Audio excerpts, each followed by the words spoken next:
qui a entamé une démarche avec le docteur Ragnar Wiesmann, vous le rappeliez, depuis 4 ans, et on a souhaité aller plus loin. Et donc on a fait appel à docteur Ragnar Wiesmann pour qu'il examine tout le dossier de consultation de l'opération, qu'il a passé au crible. Et il va nous expliquer en détail quelle a été sa démarche et quelles sont les solutions innovantes qu'il a trouvées pour notre projet. Bon, merci Fabrice. Bonjour tout le monde. Merci d'être venu.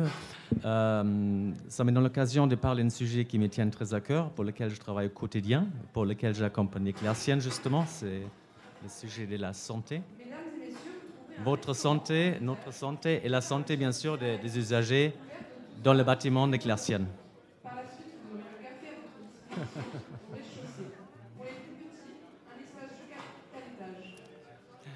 Alors moi, je suis chercheur à la base. Je travaille pendant une dizaine d'années en laboratoire pour explorer l'impact de l'environnement sur la santé, la toxicologie, la qualité de l'air. Si je suis sorti il y a plus qu'une dizaine d'années de laboratoire, c'était dans un but très précis, justement de concrétiser, d'appliquer les connaissances que j'avais en laboratoire sur le terrain. Je me suis rendu compte qu'il y a beaucoup de ces sujets qui sont connus depuis très longtemps au milieu scientifique, milieu fermé. La qualité de l'air notamment, on connaît la problématique depuis 30 ans. La problématique des perturbateurs endocriniens, on en parle aujourd'hui en public, on le connaît depuis 30 ans, c'est rien de nouveau. Aujourd'hui, c'est en public. Mais si je suis sorti il y a une dizaine d'années, c'était justement pour vulgariser ces données-là, amener ces données-là aux différents métiers, parmi lesquels il y avait les architectes, les maîtres d'œuvre, tout le monde. Qu'est-ce qu'on peut faire et concrétiser et mettre en place des solutions concrètes. Et du coup, ça m'a fait effectivement très plaisir de tomber aussi sur Claircienne parce que, effectivement, on s'est rendu compte qu'ils ont eu la même volonté de concrétiser ces données. C'est vraiment de le rendre concret, de ne pas juste parler. Et on était aussi d'accord sur une autre chose qui était importante pour moi, comme vous avez dit un batelier, de mettre l'humain au centre. Parce que cette finalité était souvent oubliée dans le passé. Que si on construit, c'est pas que juste pour faire des beaux bâtiments, on construit pour quelqu'un, pour des humains. Il y a des humains qui vivent, qui travaillent à l'intérieur.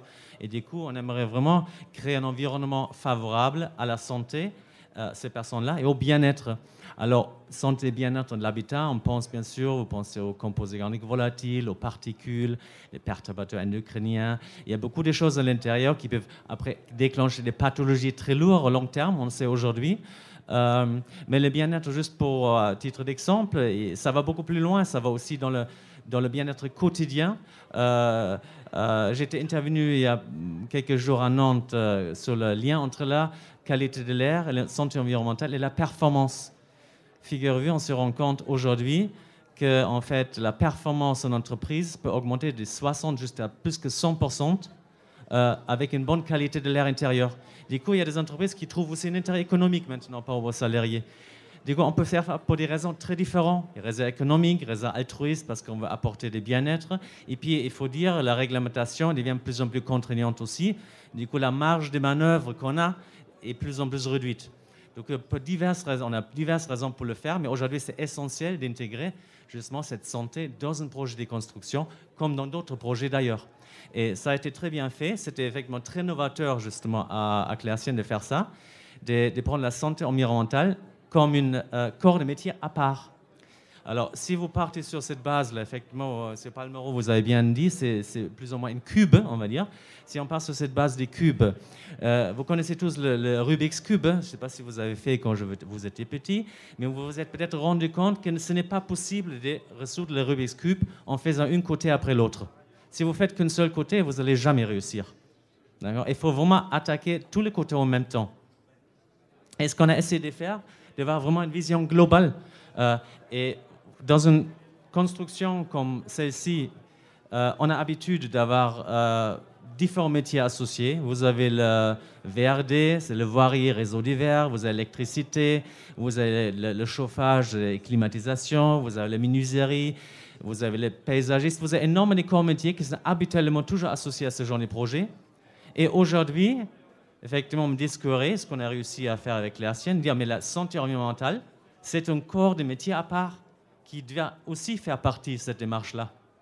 Et ça amène comme des compétences différentes qui sont essentielles aujourd'hui. Alors, qu'est-ce qu'on a fait effectivement pour avoir une démarche globale? Ce qui m'intéressait dans ce projet, il y avait une démarche, une vision globale avec un échange. Effectivement, moi, j'ai les données scientifiques.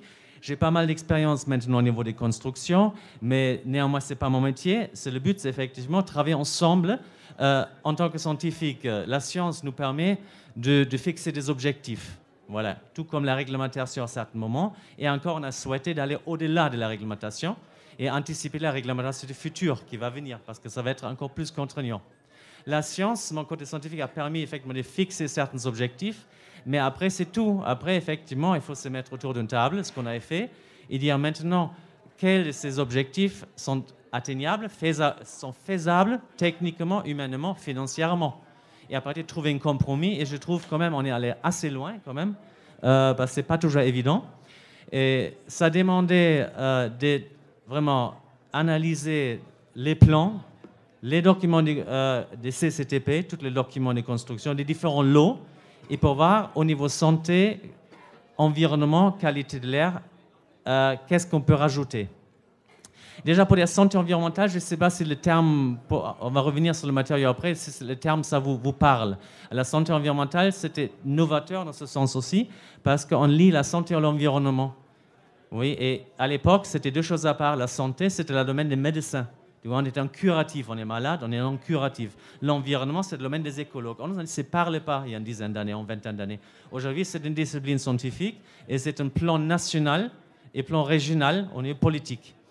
Du coup, l'idée, si on a compris quel est l'impact de l'environnement sur notre santé, ça nous donne le moyen de dire, ah ben d'accord, on peut moduler cet environnement pour que ce soit plus favorable à notre santé. Et ce qu'on a fait à l'époque, mais on a oublié, l'urbanisation, si vous vous souvenez, la création de tout à l'égout, tout ça, c'était une mesure santé environnementale. Ce n'était pas assainir la ville. On était bien dans la santé environnementale, mais pour différentes raisons, on a un peu oublié. Pendant un moment, on a travaillé que sur l'énergie. On a travaillé que sur une seule face du cube. Justement, on a dit on va faire l'énergie.